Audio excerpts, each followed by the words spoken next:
Welcome to the ELA Academy Professional Development Series. Today we're talking about how to use editing stations more effectively.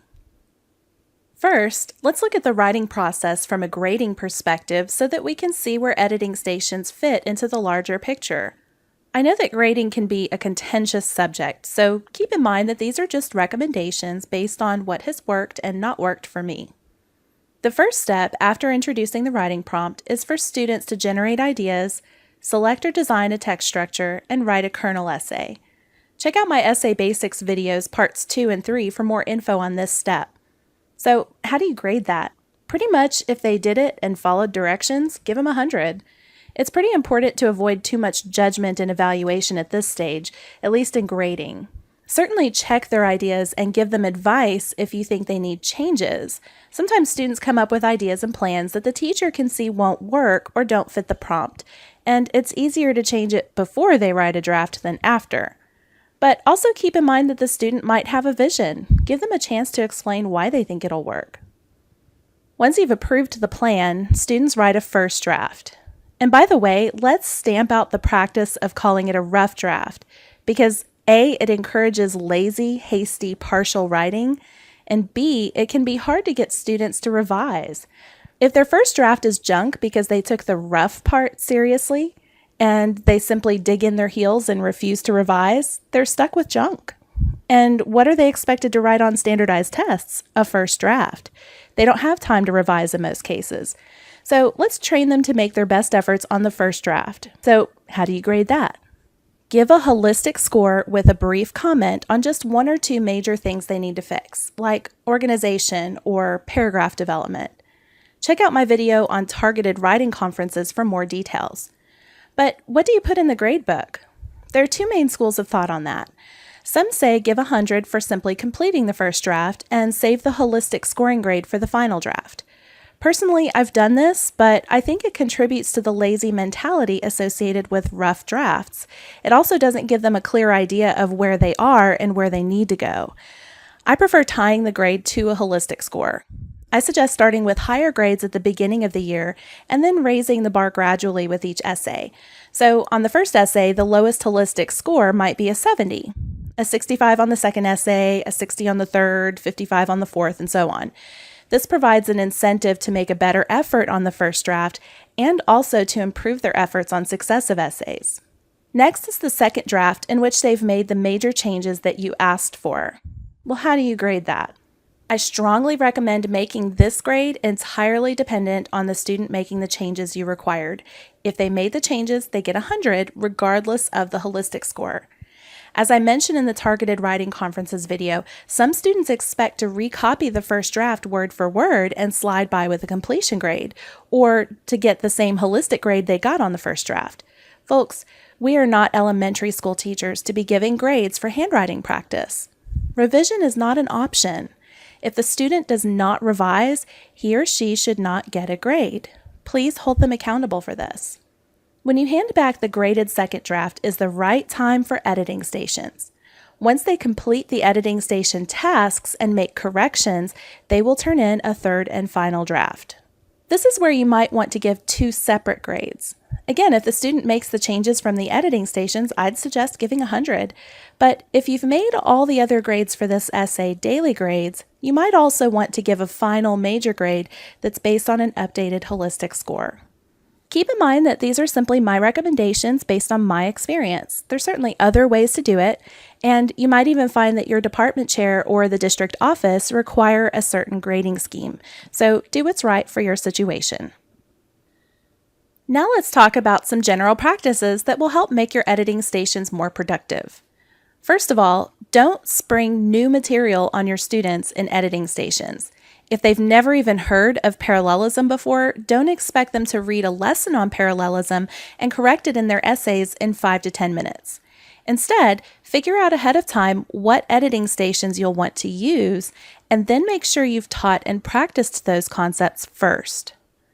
Next, don't let students arrive at a station that's labeled something like Station 2, Fix Parallelism, with no instructions. Even if they've had a lesson and practice and have their own notes to look at, it's better to give them concrete step-by-step directions at the station. We'll look at an example later. Next, don't have too many stations. Think about how much class time you'll have and how much time they'll realistically need at each station. I've tried having 7 editing stations in a 50-minute class period, and once you factor in getting the class started and changing stations each time, they probably had about 5 minutes at each station. And yes, I was also guilty on that occasion of throwing in stuff I hadn't taught. They pretty much had time to read the instructions before I told them to move. I think the word fiasco is the correct description. So instead, have maybe 3 to 4 stations and maybe have 2 of each so that you don't have too many students at each one. Yes, there are many, many more things students need to edit in their papers, but you aren't going to fix all of these in a single essay. That's where I think some teachers are beating their heads against the wall when they take their own time marking extensive edits on student papers. Figure out what editing concepts are in greatest need in your classroom, pick 3 to 4 to focus on with each essay, teach them those skills before they write the essay, and then use them in the stations. You might look at data for your state's standardized tests to select these, or just see what your students are doing the worst job with, or even coordinate with other grade levels to make sure that certain things are covered each year. By the way, I don't suggest relying solely on Common Core or state standards to select these. Just because run-ons were supposed to be covered 3 grades ago doesn't mean your students won't commit run-ons. Finally, don't make your stations plain. It's kind of sad to see students moving from table to table greeted only by a lonely sheet of instructions. It really helps to be able to identify a station easily from a distance. So find a conspicuous way to label your stations, something like Station 1 commonly misspelled words. Here are a couple of examples of table signs that would work well. I have a classroom table signs board on Pinterest where I've started collecting some creative, effective ideas for signs. Go check it out. Now, how exactly should you have the students move around these stations? There are quite a few options for customizing this activity for your needs. First, I don't advise having more than 3 or 4 stations. Of course, you'll want to have more places to sit than that. You don't want 10 students at one station. So set up 2 of each station or provide advanced stations for students who are able to move more quickly through the regular ones. In general, you will either provide a set amount of time for each station, say 10 minutes, or allow students to move at their own pace. It just depends on your students and what you feel comfortable with. So how should they move around these stations? The usual way is for each student to move from station to station with his or her own paper. But you can also have them trade papers with a classmate. In some ways, this might be more effective because it can be hard for us to see our own errors. The next option might be best if you have a lower performing group or have a particularly challenging set of editing tasks. Assign students to a station and have them remain there as resident experts while essays are passed around. That way, they don't have to keep changing mental gears and looking for something different at each station. They get to know one skill particularly well and should become more accurate and efficient at it with repetition. Now, in some circumstances, a teacher might not want to do physical stations.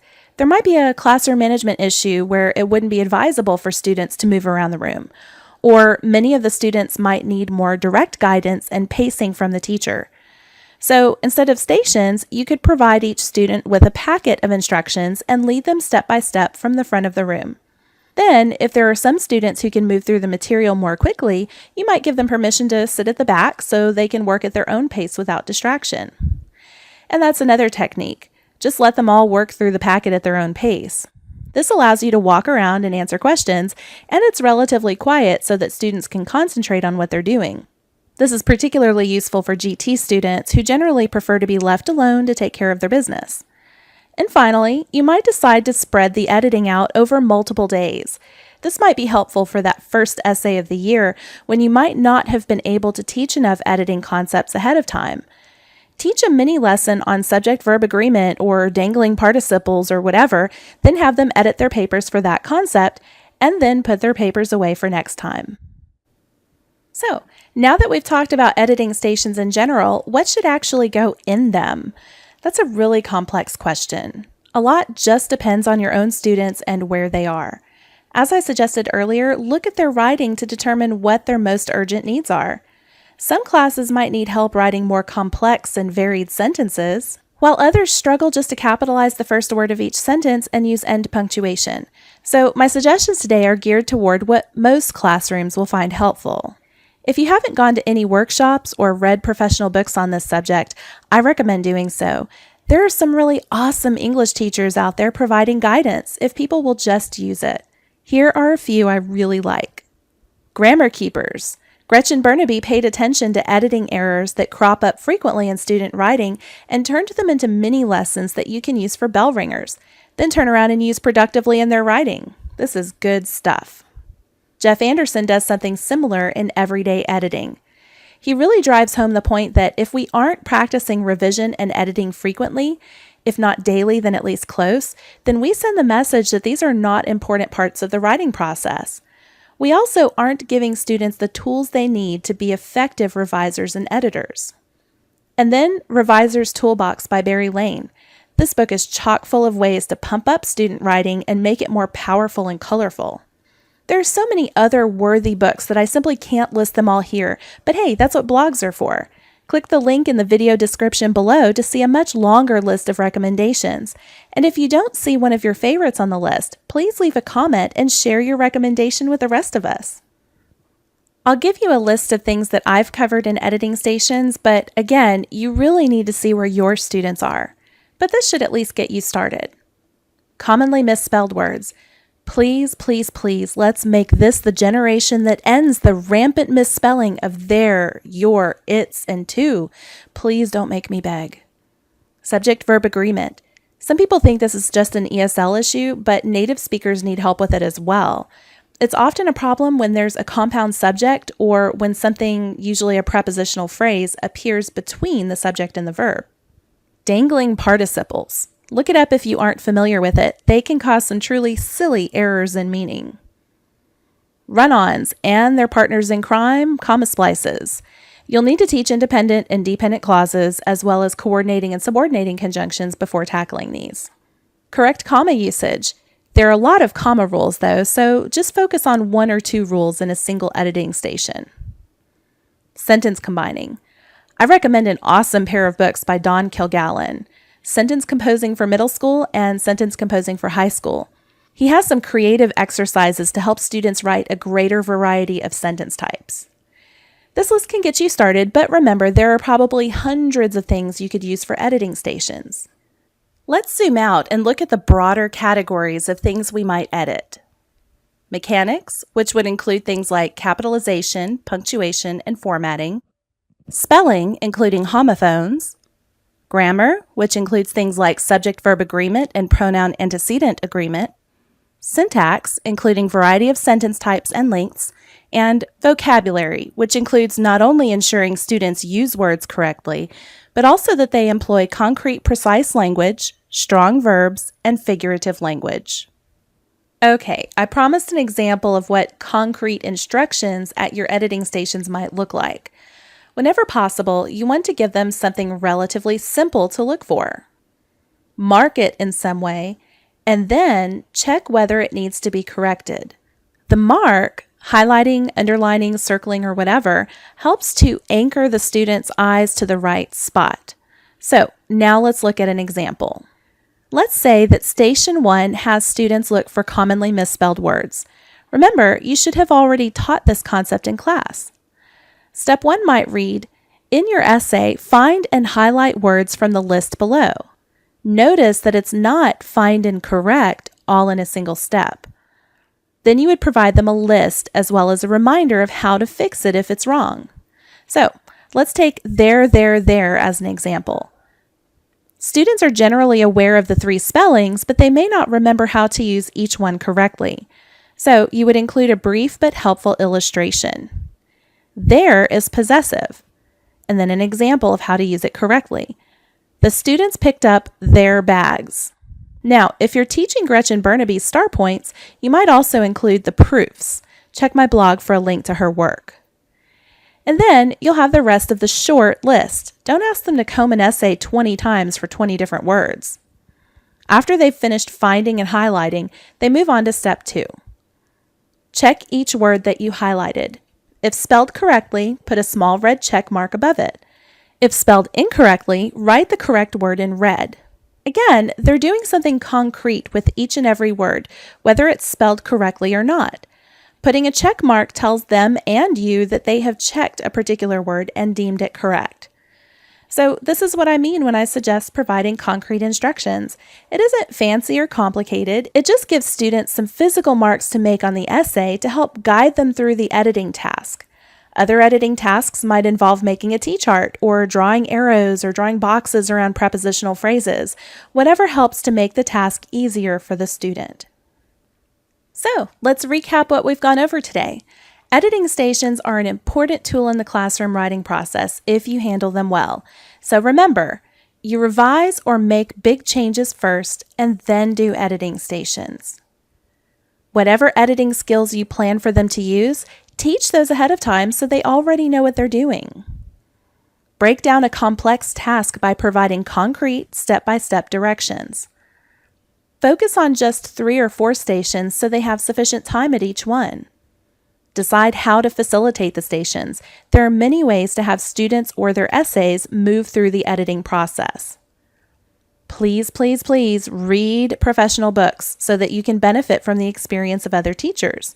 And use what you know about your students and what you learn from other teachers to come up with a master plan for editing stations throughout the year. I hope you found this video helpful. Be sure to subscribe to my channel and follow me on Facebook, Twitter, and Pinterest. And of course, you can find supplementary materials for each and every video at elaacademy.us.